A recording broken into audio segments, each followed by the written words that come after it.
All right, so this is your project for the 6 weeks, the Tangram puzzle.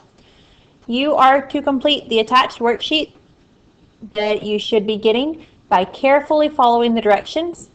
And then after you do that, you're going to make your own Tangram puzzle, and then you're going to do the steps on the worksheet again to find the percentages for your own puzzle that you made. And then you're going to put all of your work on a poster or in a booklet or in a PowerPoint for your presentation. The poster is usually the one that people choose to do just because they can cut everything out and paste it on there. But if you want to do it in a booklet, you can, or if you really want to do it on a PowerPoint, you could do that. So this is the worksheet that you should have. On a sheet of grid paper, you are going to draw 2 congruent squares at least 4 inches on a side. And then you want to pick one of the squares and use the markings that are in this picture here to divide the square into the 8 pieces as shown. So the tick marks, this segment and this segment and this segment and this one, they all have 2 tick marks. So that means that they're all going to be the same length. So you're going to have to be careful. You want to make sure that you don't pick an odd number for the side of your square, because then you're going to end up cutting your squares in half. You want to pick an even number here, and so you may want to redraw it after you pick a number because it made it where you were having to cut half of a square or something. But you are going to put this figure onto your graph paper. And then you're going to color the pieces, and it gives you how you color them. There are colored pencils at the front of the classroom you're more than welcome to use. Just don't take them home, okay? Then after that, you're going to cut out each of your squares, and for the one that has all of the 8 pieces, you're going to cut that out, and they should already be colored. I think it's easier if you color them before you cut them out, but some people want to color them after they cut them out. So you're going to use that whole square and the pieces to determine which portion of the square is represented by the color pieces. Now some of y'all may be able to figure out at least that big triangle on the left, what the fraction of the whole thing is. And the reason you cut out everything was so that you could maybe put pieces on top of each other and see how they relate to each other.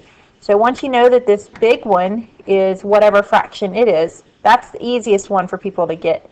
Then you can use, you can put the square and some other stuff on top of it to try and figure out what they would add up to be, and that may help you a little bit with your fractions and your percentages. So you do it by color, the fraction of the square and the percent of the square. Now the fractions should add up to 1 because that's going to make your whole square. Your percentages should add up to 100 because a whole square is 100%. Okay?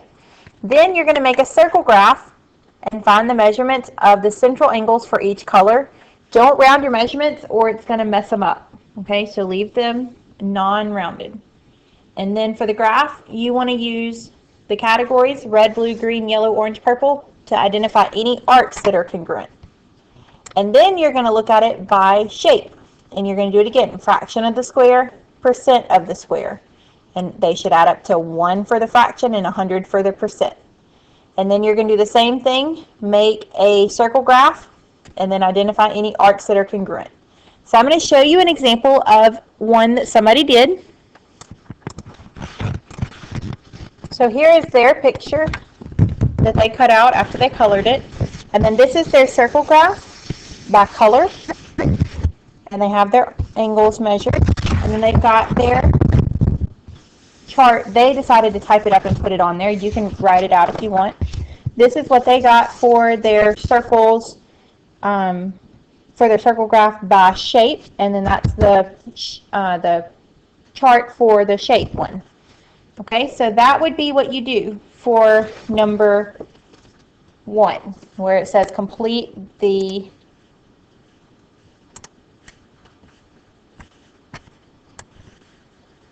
to complete the attached worksheet carefully. And then you're going to do the exact same thing. You are going to draw your own Tangram puzzle. It has to be 7 different pieces with at least 4 different shapes. You can do more than 7 and you can do more than 4 different shapes, but those are the minimums. And you're going to do the exact same thing with your own picture.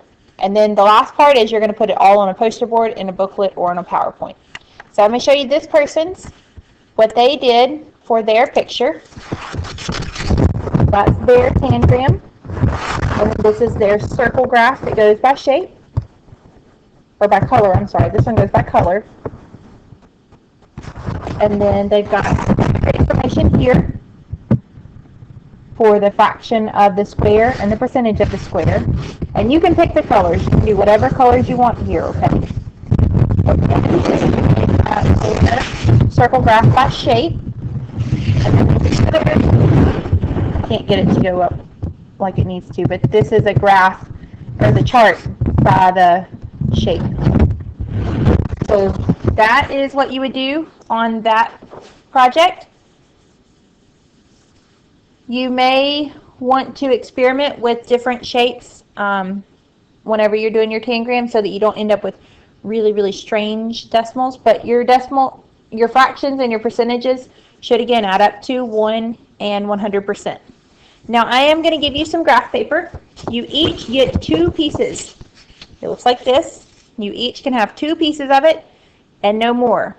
So if you mess up, then you'll just need to go online and print out some graph paper or get some from the store or from your house or something and use that. But I will provide you with 2 pieces of graph paper, but other than that, you'll need to get more, okay? So hopefully that helps you with your tangram project. The thing that most people mess up on is not calculating the fractions correctly. They're off either by a lot or a little bit, or they don't even add up to the right number. So make sure that they add up to 1 and 100%. And then again, whenever you go to make your circles, you can use the compass and protractors that are in class. So after you get all your information, bring a piece of paper. You can take a piece of paper and you can probably do 3 or 4 circles this size on it. And you can do them in class, and then you can take them home and cut them out and you can color them.